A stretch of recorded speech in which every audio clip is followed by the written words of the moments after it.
Welcome, college basketball fans, to the Full Court Press Podcast with LT and Sammy D. This is the podcast that brings you legendary stories from college basketball's golden era and dives in deep with a current analysis of today's game. Get ready for the most energetic and entertaining college basketball podcast around. Let's get it.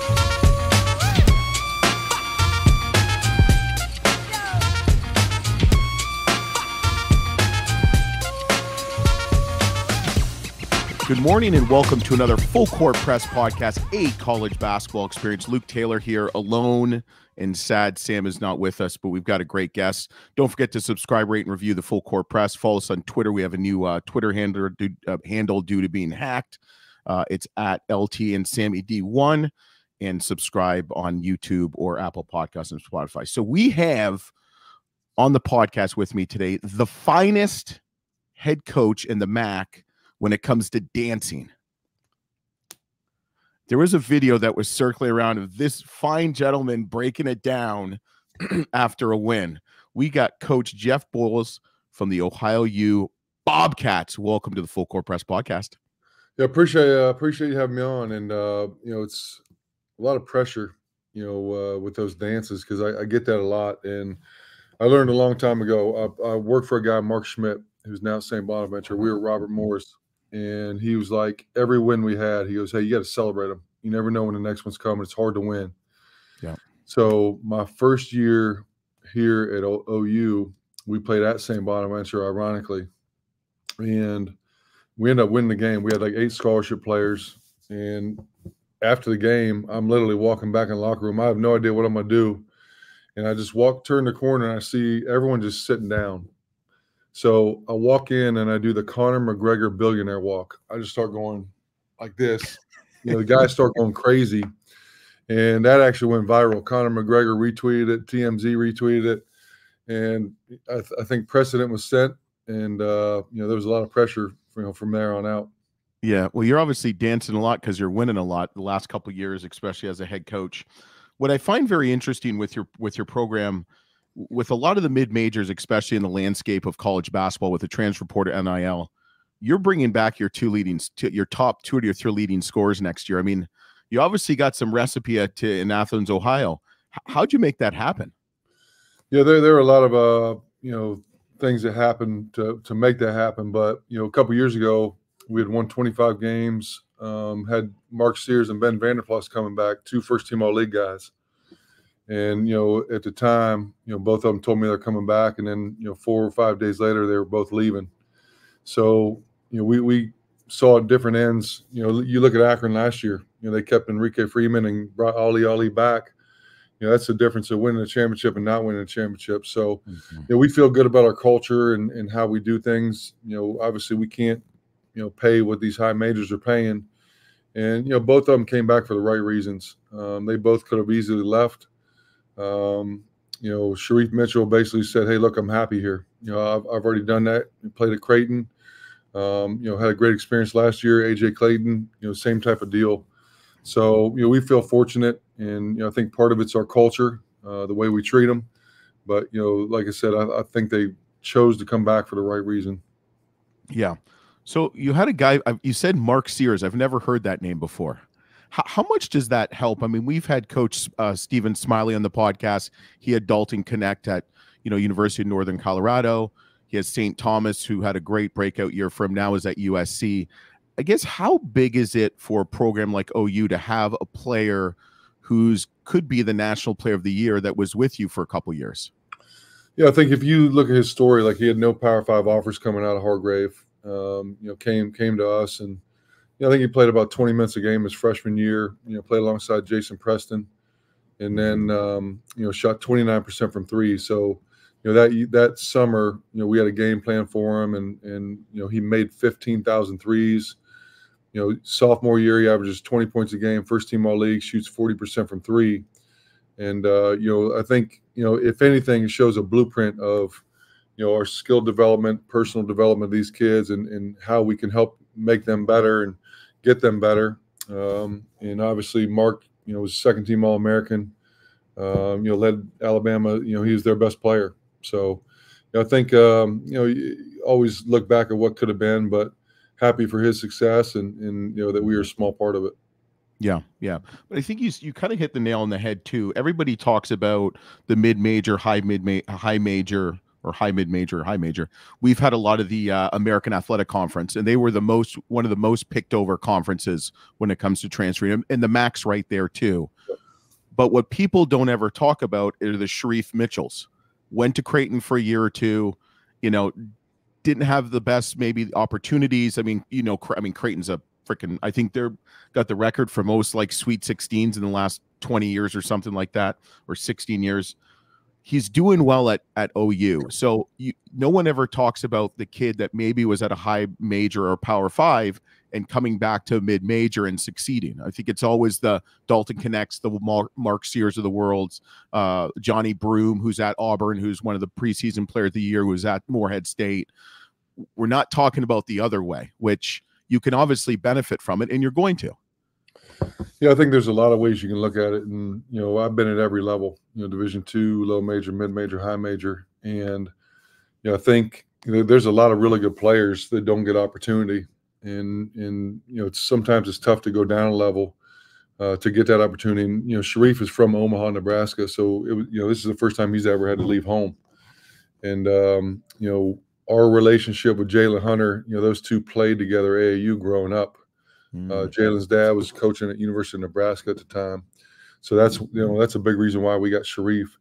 And, when he came here and had success, that's what he wanted to do. He wanted to, play, be an integral part of something and, continue to get better. And he did that. And, we're fortunate enough to keep him for another year. And I think he's going to have a great year for us this year. Yeah. So March 17th, 2019, what did that day mean to you? Yeah, I think, to me, it's kind of a full circle moment. You talking about when I got the job? Maybe. I mean, that's when you got hired. Yeah, I think, I was a physical therapy major. I was a biology major, and I always tell people if I knew I was going to coach, I would not have been a biology major. But, once I got into coaching, my first job was here at OU. I was the restricted earnings coach. And then I went to University of Charleston in West Virginia for 3 years, Division II school. And that's kind of when I really thought that I wanted to make this a profession. I loved everything I was doing. I was the compliance director. I was in charge of equipment room, in charge of facilities, only full-time assistant basketball coach, and I loved it. And, once I realized I kind of wanted to make it a profession and, wanted to kind of be a head coach at some point, my goal was to be the head coach at Ohio University. And when I was at Ohio State, we were 34-3 one year. I got bypassed for the job. We were 31-8, went to the Final Four one year, got bypassed for the job. So I ended up going to Stony Brook University for 3 years. And, we were 24-8 my third year there and had a couple opportunities to leave, but we had 11 freshmen, sophomores. So I really wasn't looking to leave. I loved Long Island. And, OU called and, my daughter was, I think, 16 at the time and lived in like 6, 7, 8 cities. My son had went through some mental health issues with the change. So, it was a family decision to come back. But, once I came back and walked in from my press conference and looked up to the, rafters and saw the teams I played on and the year I played there in the NCAA tournament, MAC championship, it was just kind of a, goal that I set for myself. And it was, surreal. I had my former academic advisor and former trainer coming to the press conference. So it was kind of a full circle moment. Yeah. Yeah. Third luck's the charm, huh? Third time was a charm.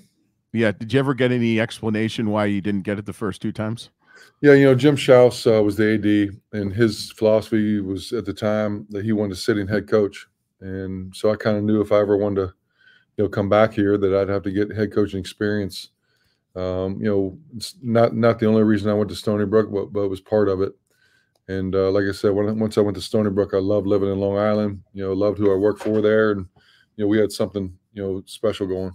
Yeah. And OU's a really unique program. I mean, they had that run with Coach Gross, who's at Akron. Obviously, when you played, you guys were very good.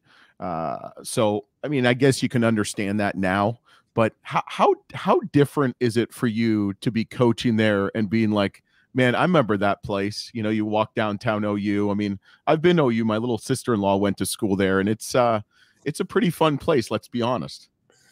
Yeah, I think to having played Division I basketball, not a lot of head coaches can say that. And then to say that you played at your alma mater where you're coaching, there's very few that can say that as well. So I've lived in James Hall, where our freshmen, sophomores live. Lived on the West Green, lived in the College Inn. Walked Court Street, blood, sweat, tears in the convo, same locker room. So, to have that experience when I went through it, and that's part of the reason why I wanted to come back is, I wanted the guys that we had to experience what I experienced, and to go through that with them as a head coach. The selection Sunday, watching your name pop up on the screen, winning the championship, cutting the nets down, hat and T-shirts. That was kind of a really, really cool moment. Yeah, it must have brought back some memories when Mark Pope got introduced at Kentucky, kind of like the same thing. You played there, was a leader like yourself. And I mean, Kentucky is a little bit different. It's, Kentucky, I mean, they're crazy down there when it comes to Kentucky basketball. I'm surprised they even let Louisville have a team, but, we won't go there. But that might have brought back some kind of cool memories for you, just knowing what he's going through in that sense also. Yeah, I think, there's nobody that is going to have more pride in their alma mater university than someone who went there and played there. So I think you see it when you see him talk. I know Mark, his daughter Ella played here at OU when I first got here, so he came by a couple times, and we'd actually talked about doing a home and home at BYU when he was there. But I even played against him when we played down in Rupp Arena when I was at OU. So I think just the sense, the pride of coming back. And I think one of the cool things, when he rolled up in the bus into Rupp Arena with all his former teammates, when you have that camaraderie and just the relationships you had. I have a text chain right now with 10 guys I played with, and it's all day, every day. Just cracking jokes, talking to each other. We're playing in a tournament in Myrtle Beach. A lot of them are going to come down to that this year. So it's kind of cool to connect and have everyone come back. Yeah, I'm hoping I thought you were going to say you're going to have a Bobcat TBT tournament with all these guys you're in the text chain with. No, we would definitely lose. No, if Gary Trent played, maybe, but that'd be the only way. Yeah, Gary Trent, absolutely. So the ever-changing landscape of basketball, it's interesting. I was looking at your roster for next year. It's very interesting. You have quite a few guys coming back, which is big. Your son's going to be playing for you, which is really cool. And as you know, John Gross's son is playing for him too. So maybe you might have to have them guard each other. That'd be kind of fun. But you have a lot of guys coming back. You have, I believe, one transfer, maybe two. One that was the Southern Conference Freshman of the Year, was playing at Iowa State, I believe it was, Jackson. You're recruiting a lot of freshmen. Has your kind of recruiting philosophy of you and your coaches changed over the years? Are you guys pretty much like adamant, like we're not going to change with the times, this is what we're going to do, whether it kind of hurts us down the road or not? Yeah, it's funny you ask that, because a lot of coaches ask, like, hey, what's your philosophy now? What are you going to do? How are you going to do it? And we actually brought two transfers in, 6'9" kid, Vic Searles from Ashland University, who ironically his mom and dad both went to OU. His dad was a manager when I played. And then Jackson, as you mentioned, from Iowa State. And we got four really good freshmen, four high-level talented freshmen. And our philosophy is going to always try to bring in the best player we can, the best person we can, and develop them, teach them, educate them. And if they have a choice to leave, they're going to have a choice to leave. But kind of like Sharif and AJ, hopefully with the culture we have, the way we treat them, they stick around. But this whole landscape, like you said, is changing. It's transactional now. I think you just got to treat them as well as you can and develop them and see what happens. But we're not going to deviate from how we've done things. We've always brought really good freshmen in, and some of them left, some of them stayed, and we got a great core group of guys back. I think about half our team's new. We got 4 freshmen coming in, 2 transfers, and the other core group back. We're adding AJ Brown back, who tore his labrum and had surgery last year. So we feel good about who we have and the type of person we have in our program. Yeah, I like that you brought up AJ Brown. He was played 9 games, was averaging 9 points a game. So you're probably expecting big things from him this year. Yeah, I mean, it was, the first 2 years he's kind of been up and down just from an injury standpoint. And, he recently got cleared in July for full contact. So we're hoping, he has a healthy, year for us because he's definitely talented and definitely going to help us. And, you got AJ Sheldon, Elmore James, Aiden Hadaway. You got a great core group of guys that are back that have known how we do things. And you can see the maturity and the growth of those guys. So, it's been neat to see that. Yeah. So how do you get back to the 2021 season? You had a great run through the MAC tournament. You're the number 13 seed, West Regional, upset number 4 Virginia, which I remember that game. And then you fell to a number 5 Creighton. What's the recipe to get back there? I think, in our league, it's 3 games in 3 days. And, you want to be playing your best basketball heading into March. And I feel like every year we've been here, we've played our best basketball in March. And, when I worked for Coach Mott at Ohio State, I always remembered, his biggest thing was fresh minds and fresh legs. So we really wanted to keep them mentally sharp, physically sharp heading into, March. And, even last year, we felt really good. I think, we'd won 7 in a row. I think 8 of 10 or 8 of 11, heading into the MAC tournament. And our guys were really confident. And, it was a tale of 2 halves against Akron. First half, we handled them. Second half, they handled us. And, Enrique Freeman just had a great, unbelievable will to win. He's a different level. I mean, let's be honest. I mean, I've had him on, we've had him on the podcast. I mean, first of all, he's a great individual, but he's just, I mean, he might not be scoring, but he'll hurt you in other ways. I mean, he was very multidimensional in that image. I don't really know him. I obviously talking to Dustin and John about him, just said he's a dynamic, young man. And you always pull for those kids because, his path and what he did is just, phenomenal. And, it's almost like a Jason Preston type story. Yep. And just when you do things the right way and you're that type of teammate and that type of player and, it's almost like us getting AJ Clayton back. Like John probably shouldn't have got Enrique Freeman back, but I'm sure there was some dynamics behind it that they end up staying. And, kudos to him because, he's an all-time great at Akron and I'm sure they'll put his, number in the rafters at some point. Right. You made a comment about it really matters in March. And MAC has always been that known league. I feel like the MAC conference has a little bit of an identity crisis. Is it a football conference? Is it a basketball conference?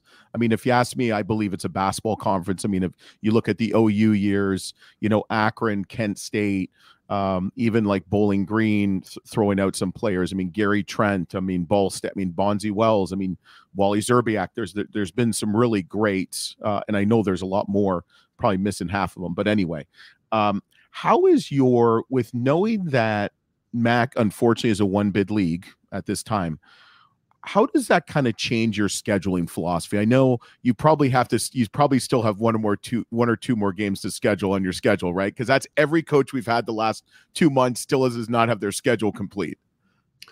Yeah, it's a different dynamic. You look in the 90s when I played, there were pros. And I think, the transferring right away, playing right away has changed things. The multi-transfers changed things even more. And, back then it was almost no matter, the MVP of the league was always drafted. It always happened. And I think, through the years with this quad 1, quad 2, the way the schedule and quadrants are, it's almost set up for a mid-major not to make it, from an at-large standpoint. You look at last year, they took the automatic qualifier away from the NIT, so, this whole thing's changing even more so. And, I'm sure these power 4s are going to break off and do their own thing. And, football is going to be a power 2 and break off and have their own tournament. So I think for us, we try to schedule as difficult as we can. And we've called every Big Ten school, every ACC school, every SEC school, and we get the same result as most high major or mid majors that are really good that do. This year Memphis agreed to play us. They were the only one that we could get as a bye game. For us, we got 1 game left that we're just trying to find. We have an opponent. We're just trying to find a date to match. So we feel pretty fortunate. I think I saw something on D1 Soccer or whatever. There's 74 teams that have released their schedule, out of 363. So, there's only what's August 12th right now. So it's difficult. But I think for the MAC, we're 18 games, league games, which so we have to schedule 13 non-conference, and it just becomes difficult for the Akrons, the Kents, and us to schedule those non-conference games. Yeah. That's crazy. I didn't know that stat that so few teams have released their schedules. Yeah. But I mean, it's unfortunately, it is what it is. Since you've played in the MAC, you've coached in the MAC. What is the MAC? Like if you were to explain the MAC, I know the kind of in the KenPom rankings a little bit in the low 20s, which is unfortunate. I mean, I think overall, I mean, you guys try to schedule as hard as you can, but it's hard to get games. What does the MAC mean to you? Yeah, I think I've played in it, like you said. I coached at Marshall when we were in the MAC. I coached at Akron when we were in the MAC, and the conference rating has gone down the last couple of years, and it's really, I think, attributed to all the turnover. The transfers. There's been a lot of new coaches that have come in the last couple of years. So the stability is not there, I think, where it used to be. And if you look at our first, second, third team all league, this past year, there's only 2 guys coming back, from any team. So 13 out of the 15 either graduated or transferred. Pritchard up at Central Michigan, went in the portal and then came back, and then AJ Clayton. Those are only 2. So I think it's a multitude of things. When you look at the turnover and players, and then the turnover in coaching. Yeah, I would agree. But funny thing is, you do have some coaching stability. You've been there for years. Coach Gross has been there for years. Coach Senderhoff's been there for years. Coach Todd at Toledo's been there for years. But then you have the other, obviously, end of the spectrum. So we do a little thing called the shot clock. It's never fast. It's never slow. Sam usually introduced it. Just kind of light and air. I'm going to ask you about 6-7 questions. First word comes to your mind, first thought. You might have to share a story, but we get a lot of we weren't prepared for this, so we'll figure it out. But you can't fail this. So shout out Sam. Shout out Sam. Yeah, Sam's in a better place. It's called Colorado. All right. Toughest place to coach or play in? Toughest arena to coach or play in? Doesn't have to be the MAC and could be anywhere. For me, it's at Kansas. That was the loudest environment I've ever been in. Yeah, it's a pretty magical place. Were you on the losing end when you played them? We actually were. We were actually one of the only teams that were favored as a non-conference opponent. And then whenever they found out Jared Sullinger wasn't playing that game, the spread flipped. So we ended up losing a close one at Kansas that year. Yeah, how riveting was it to hear Rock Chalk Jayhawk with about 1:20 left? What's funny is I wore a pink shirt that game, and Jay Billis was doing the game, and he came over to me before the game. He's like, "How are you going to wear a pink shirt, in an environment like this, going to battle?" But we didn't hear that till the very end, thankfully, because normally in that arena, that thing starts, with a couple minutes left. Yeah, you've lost the game when you start hearing that. Give me a hidden talent or hobby that people don't know about you. I love to play golf. Golfed in high school for 4 years and ended up being pretty good. I was averaging like 39 my senior year on 9 holes. So when I do have time, I love to get out and golf. Yeah, is there pretty good golf down in that area? Yeah, there's a couple of good courses. I don't get out near as much as I'd like to. I think I've only been out twice, this summer. Well, I mean, there's coaching basketball is like a 12-month-a-year, 24/7 job nowadays. People don't, I think, with the summer workouts now, the transfer portal, recruiting is kind of obviously shifted and changed in different ways, and then you're dealing with scheduling too, which takes time. So maybe one day you'll get to playing a little bit more golf. I'm gonna try to get out in the next couple of weeks. I'm gonna try to get out 2 or 3 times before school starts. Yeah, good for you. Good for you. One arena you've always wanted to coach in. Man, one arena I've always wanted to coach in. Or one arena that you always wanted to play in. I mean, your playing days are over, unfortunately. I'm sorry to tell you that, but is there one that you've always wanted to just be there? I mean, you've played at obviously some iconic and coached at some iconic places. Yeah, I think one of the coolest I've coached in, be kind of cool to be a head coach in is Madison Square Garden. That place just has a different vibe, different electricity to it. Yeah. When you're playing in there. Yeah. Oh, I believe it. Funniest recruiting story. I don't know if it's funny, but Anthony Davis, when I was at Ohio State, he committed to me like 6 times.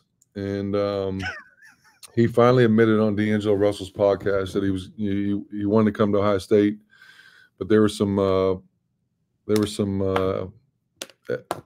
ulterior things that he decided to go to Kentucky. But that was one. It was just a different recruitment.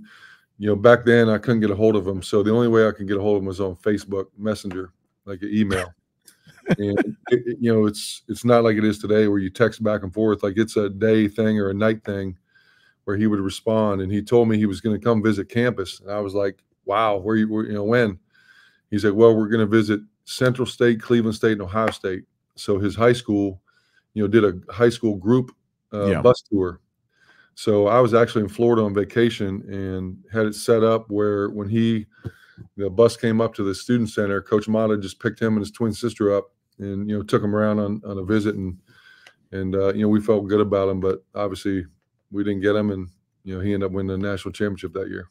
Yeah. Well, also too, I find we have a DePaul background, both Sam and I. We were both graduates from there, and Chicago's a little bit different because we followed the Chicago high school scene and what have you. It's just a lot of handlers. It's just a different. We'll just leave it at that. How about Chicago's just different when it comes to high school basketball, especially some of the high school coaches.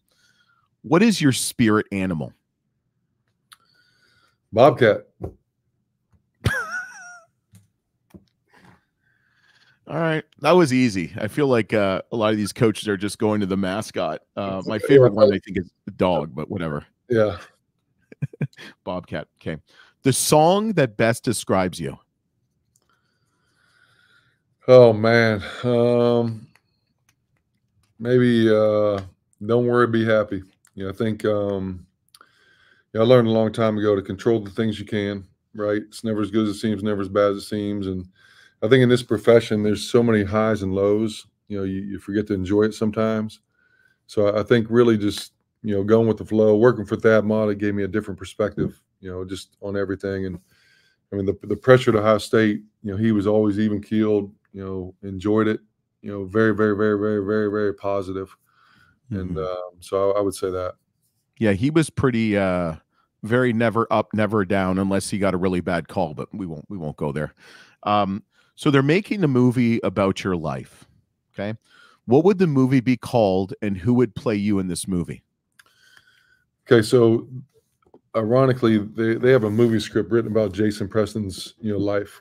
And, when during the COVID year, we were doing interviews for it. The screenwriter was actually a guy who wrote Glory Road.